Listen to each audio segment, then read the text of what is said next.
जादुई विशाल आम की बाइक। शहर से थोड़ी ही दूरी पर जंगल के पास एक किसान रहता था। उस किसान ने अपने खेतों के पास ही अपना घर बना रखा था। सारे खेतों में बस आम की फसल उगा करती थी। उसे आम बेचकर बहुत ज्यादा आमदनी होती थी और वो शहर जाकर सारे आम थोक में बेच आता था। शहर और आसपास के सभी लोग उसे आम वाला कहकर पुकारते थे। उस आम वाले का एक छोटा बेटा भी था जिसका नाम कमल था। कमल शहर में रहकर नौकरी करता था और जब कभी भी उसका मन होता था तो वो अपने पिता के घर आ जाता था, क्योंकि शहर से उसका घर बस थोड़ी ही दूरी पर था। रक्षाबंधन से ठीक एक दिन पहले कमल शहर से अपने घर वापस आ जाता है और अपने पिताजी से कहता है, पापा, मैं रक्षाबंधन की छुट्टी लेकर घर आ गया हूँ और अगले 3-4 दिन तक यहीं रहूंगा। वो आम वाला कहता है, हाँ बेटा, तुम अंदर जाकर आराम करो, मैं जरा खेत देख कर आता हूँ। आजकल रात को बहुत सारे जानवर घुस आते हैं। वो किसान खेत देखने चला जाता है और थोड़ी देर बाद वापस आ जाता है। कमल अपने पिताजी से कहता है, पापा, मुझे लगता है हमें अब आम की खेती नहीं करनी चाहिए। एक तो आम केवल गर्मियों में होते हैं और फिर साल भर इंतजार करना पड़ता है। इससे अच्छा हम कोई ऐसी खेती क्यों ना करें जो पूरे साल भर पैदा होती हो और इससे हमें बहुत ज्यादा आमदनी भी होगी। तब कमल के पिताजी कहते हैं, तुम ठीक कहते हो बेटा, लेकिन मैं आम की खेती नहीं छोड़ना चाहता। मेरे बाप दादा भी आम की खेती किया करते थे। इतना कहकर कमल के पिताजी अंदर चले जाते हैं और कमल सोचने लगता है, अब पिताजी तो आम की खेती छोड़ने वाले नहीं। मुझे शहर जाकर कोई ऐसी दवा लानी होगी जिससे हमारे आम पहले के मुकाबले कई ज्यादा बड़े हो जाएं। इसके बाद रक्षाबंधन की छुट्टियां खत्म हो जाती हैं और कमल वापस शहर चला जाता है। इस तरह समय गुजरता जाता है और अब धीरे धीरे गर्मी का महीना शुरू होने लगता है। हर बार की तरह इस बार भी गर्मियां शुरू होते ही कमल शहर से वापस अपने गांव की तरफ निकल पड़ता है। रास्ते में एक बहुत बड़ा जंगल पड़ता था। कमल जंगल से गुजर रहा था कि तभी उसे एक पेड़ के नीचे संत महात्मा दिखाई देते हैं। कमल अपनी बाइक खड़ी करके संत महात्मा के पास जाता है और कहता है, प्रणाम महात्मा जी। कमल की आवाज सुनकर महात्मा जी अपनी आंखें खोलते हैं और कमल से कहते हैं, आयुष्मान भव। बोलो बेटा, क्या कहना चाहते हो?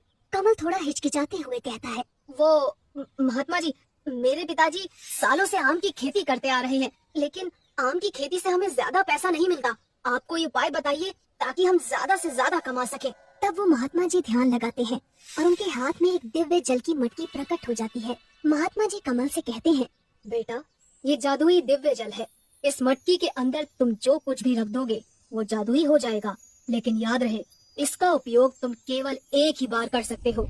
कमल वो मटकी लेकर अपने घर आ जाता है और रात भर सोचता है कि उसे जादुई जल का उपयोग कैसे करना चाहिए। तभी उसके दिमाग में एक आइडिया आता है, अगर मैं इस मटकी के अंदर एक आम को रख दूं, तो वो आम जादुई आम बन जाएगा। फिर मैं उस जादुई आम की मदद से जो चाहे वो कर सकता हूँ। और कमल बागीचे से एक आम तोड़कर उस मटकी में रख देता है और सो जाता है।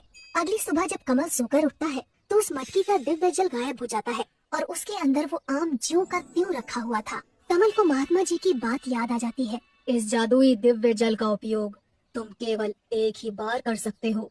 कमल उस आम को मटकी से बाहर निकालता है और अब वो आम जादुई आम बन चुका था। कमल उस जादुई आम को हाथ में लेकर कहता है, मुझे एक बहुत बड़ा आम चाहिए। और देखते ही देखते वो छोटा सा आम एक बहुत बड़ा आम बन जाता है जो कमल से भी ऊंचा था। ये देखकर कमल की खुशी का ठिकाना नहीं रहता और वो खुशी से नाचने लगता है। तभी उसे पिताजी की आवाज सुनाई देती है। कमल तुरंत उस आम को वापस से छोटा करके अपने बैग में छुपा लेता है और अपने मन में सोचता है, पिताजी तो बहुत सीधे साधे आदमी हैं। अगर उन्हें इस जादुई आम के बारे में पता चल गया तो गड़बड़ हो सकती है। मुझे यहाँ से दूर वापस शहर जाना होगा। और अगले ही दिन कमल शहर जाने लगता है, लेकिन इस बार वो पैदल शहर को जा रहा था। ये देखकर कमल के पिताजी कहते हैं, बेटा कमल, क्या बात है? इस बार तुम अपनी मोटरसाइकिल नहीं लेकर जा रहे हो क्या? तब कमल कहता है, नहीं पिताजी, मुझे अब इस मोटरसाइकिल की जरूरत नहीं। मेरे दोस्त के पास बहुत सारी मोटरसाइकिल है। इतना कहकर कमल शहर की तरफ निकल पड़ता है। जंगल में पहुंचते ही कमल अपने बैग से वो जादुई आम बाहर निकालता है और उससे कहता है, मुझे एक जादुई विशाल आम की बाइक चाहिए। और देखते ही देखते वो आम एक बहुत बड़ी आम की बाइक बन जाता है। कमल उस जादुई आम की बाइक पर बैठकर पूरे जंगल का चक्कर लगाता है और आज उसे बहुत मजा आ रहा था। तभी अचानक जंगल में हाथी आ जाते हैं और कमल के पीछे पड़ जाते हैं। पहले तो कमल बहुत घबरा जाता है, लेकिन फिर वो अपनी आम की बाइक से कहता है, तुम इन हाथियों से भी बड़ी बाइक बन जाओ। और अगले ही पल कमल की आम की बाइक उस हाथी से भी बड़ी हो जाती है। और फिर क्या था, अपने सामने इतनी बड़ी आम की बाइक देखकर हाथी भी डर जाता है और वहाँ से भाग जाता है। शहर पहुंचने से पहले कमल अपनी आम की बाइक को बिल्कुल नॉर्मल बाइक बना लेता है ताकि शहर में किसी को उसके ऊपर शक न हो। शहर पहुंचने के बाद कमल सोचता है, अब मुझे नौकरी करने की कोई जरूरत नहीं, मेरे पास जादुई आम की बाइक है। कमल अपनी नौकरी छोड़ देता है और अब वो दिन भर मस्ती करता था और रात होते ही अपनी बाइक को जादुई आम की बाइक बनाकर पूरे शहर का चक्कर लगाता था। कुछ दिनों तक इसी तरह चलता रहता है, लेकिन एक रात को कमल को उसका दोस्त देख लेता है और कहता है, अरे बाप रे, इतनी बड़ी आम की बाइक! अब मैं समझा कमल के पास इतना सारा पैसा आ कहाँ से रहा है। आजकल इसकी इतनी अकड़ बढ़ गई है, इसे सबक सिखाना ही पड़ेगा। अगली सुबह होते ही कमल का वो दोस्त कमल के पास पहुंच जाता है और उससे कहता है, अरे भाई, तुम तो हमें भूल ही गए। तब कमल कहता है, नहीं नहीं यार, ऐसा कुछ नहीं है, बस टाइम नहीं मिला इसलिए तुमसे मिल नहीं पाया। तब कमल का दोस्त कमल से कहता है, अरे बाप रे, हाँ हाँ कोई बात नहीं, आज तुम्हें मेरे साथ चलना ही होगा, हम दोनों रात को सिनेमा देखेंगे। कमल रात को सिनेमा जाने के लिए तैयार हो जाता है। रात होते ही कमल और उसका दोस्त सिनेमा घर में पहुंच जाते हैं और सिनेमा देखने लगते हैं। तभी कमल का दोस्त कमल से कहता है, तुम सिनेमा देखो, मैं बस अभी आता हूँ 5 मिनट में। इतना कहकर कमल का दोस्त वहाँ से चला जाता है और कमल सिनेमा देखने में व्यस्त हो जाता है। कमल का दोस्त तुरंत अपनी गाड़ी से कमल के रूम पर पहुँच जाता है। वहाँ उसकी बाइक खड़ी हुई थी। अच्छा, तो ये है वो विशाल आम की बाइक। इसी की वजह से आजकल कमल बहुत भाव खाने लगा है। आज मैं इसका किस्सा ही खत्म कर देता हूँ। इसके बाद कमल का दोस्त पेट्रोल डालकर कमल की बाइक में आग लगा देता है और देखते ही देखते उसकी बाइक जलकर राख हो जाती है। कमल का दोस्त वापस कमल के पास सिनेमा घर में पहुंच जाता है।